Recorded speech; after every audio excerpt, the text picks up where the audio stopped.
Harka fuuni akkam jirtu kabajamtoota daawwattoota televiizyinii waldaa qulqullootaa kun oduu torbanii isiniif qopheeffanneedha. Oduu waliin ana Firaa'ol Haayiluuti. Hangafoota oduu. Morrii yookiin falfalli namoonni fedha foonummaa isaanii guutuuf jecha daandii gocha badii hojjetaniidha jedhame. Dhibbaa mululummaa yookiin globalizationii argamsiisuu danda'uun dhalootaaf amantaa fi sirna eeganii dabarsuun akka barbaachisu himame. Erga hundeeffamtee waggoota 50 kan lakkoofsistee qulqulleettiin mana kiristaanaa Tsarahaa Tsihoon Maariyaam London tajaajila kennuu eegalte. Barattoonni abinnatii ammallee sodaa keessa akka jiran gabaafame. Hubannoon miidiyaa fi itti fayyadamni isaa duukaa buutonni mana kiristaanaa yeroo mana kiristaanaa keessaa bahan tajaajila duukaa bu'ummaa kennaniif haala mijataa akka uumu ibsame. Waldaan qulqullootaa haala manni kiristaanaa keessa jirtu dhaloota hubatu oomishuuf sirna barumsaa bocuun hojjechaa jiraachuu ibse. Oduu bal'inaan. Morrii yookiin falfalli namoonni fedha foonummaa isaanii guutuuf jecha daandii gocha badii hojjetaniidha jedhame. Abdiisaa Fiqaaduu.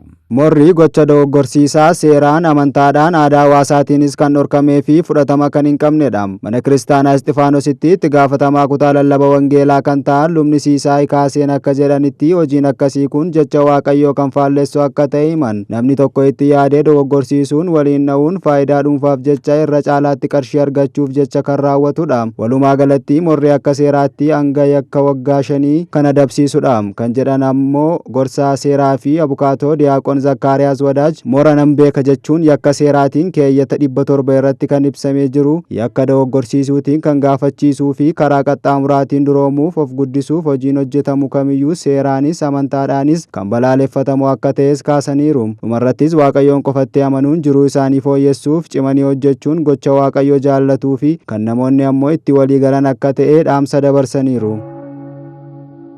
Dhibbaa mululummaa yookiin globalizationii argamsiisuu danda'uun dhalootaaf amantaa fi sirna eeganii dabarsuun akka barbaachisu himame.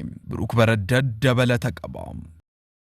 haa ta'uutii wantoota gara yaada tokkootti fiduuf yemmuu jedhamu jiraachuu mana kiristaanaa keessatti haala barnoota isheetiin akkamitti ilaalama jedhuuf barsiisaa Fassaa Tasfaayeen kiristaanni tokko barumsa mana kiristaanaatiin karaa hafuurawaatiin yoo guddate waa'ee ammayyummaa gaafatamuu hin qabu. Sababni isaas ammayyummaan ka'umsaa fi xumurri ishees qulqulleettii mana kiristaanaa waan ta'eef jedhu. Itti dabaluunis namni jecha Waaqayyoo kabaju marti inni sadarkaa olaanaa irra kan jirudha jedhan. Yeroo ammaa yaadrimeen ammayyummaa dhiibbaan inni fidaa jiru hedduudha kan jedhan barsiisaa kun koorniyaa wal fakkaatuun wal fuudhuu, dubartiin surree uffachuu, namoonni uffata kukkutamaa uffachuun akka ammayyummaatti kan ilaalaman, kiristaanni naxalaa uffatee deemu ammoo akka boodatti hafaatti bara ilaalamaa jiru irra geenyeerra erga jedhanii booda kun garuu karaa kamiiniyyuu ammayyummaa ta'uu kan hin dandeenyedha jechuun balaaleffataniiru. Ortodoksonni kiristaanotaa baroota darban gara duubaatti qorachuun sirna mana kiristaanaa seerri ishee eeggame dhalootaaf darbuu akka qabdu itti gaafatamummaa keenya hundaati jechuun dubbataniiru.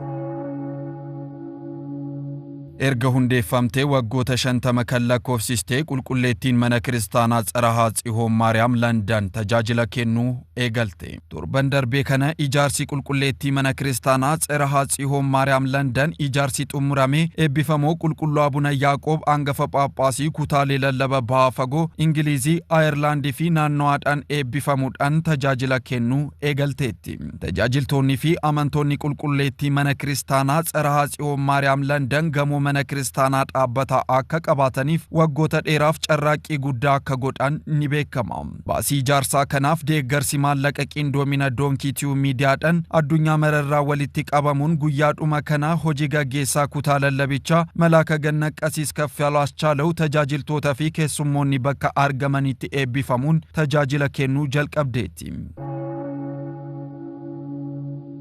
Barattoonni abinnatii ammallee sodaa keessa akka jiran gabaafame. Abdiisaa Fiqaaduun akka taanutti qindeesseera. torban darbee magaalaa Waldiyaatti barattoonni hedduun butamuu isaanii kan yaadatamu yoo ta'u odeeffannoon hooggantoota mana lubummaanichaa irraa arganne akka gadhiifaman mul'isa.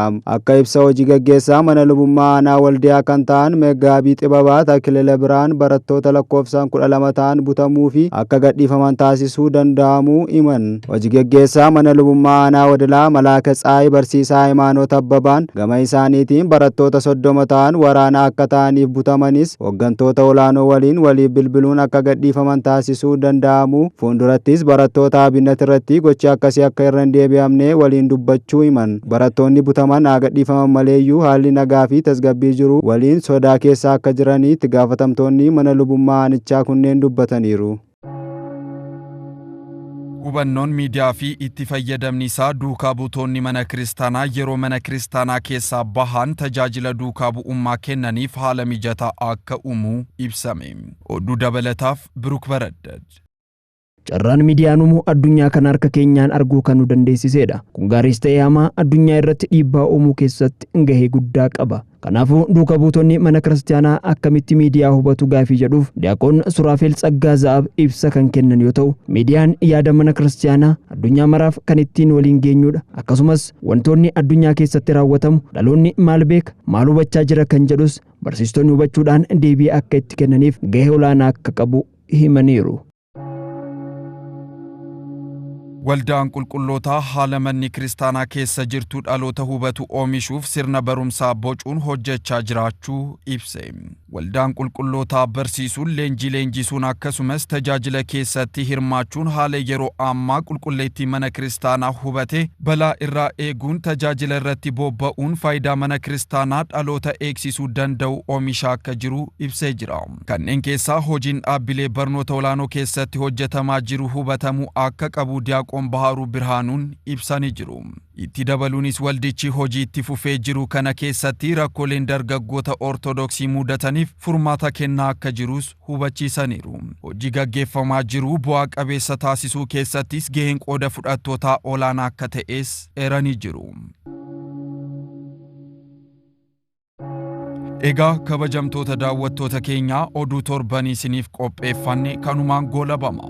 Qophiilee televezyiinii waldaa qulqullootaa hafan waliin turtii gaarii.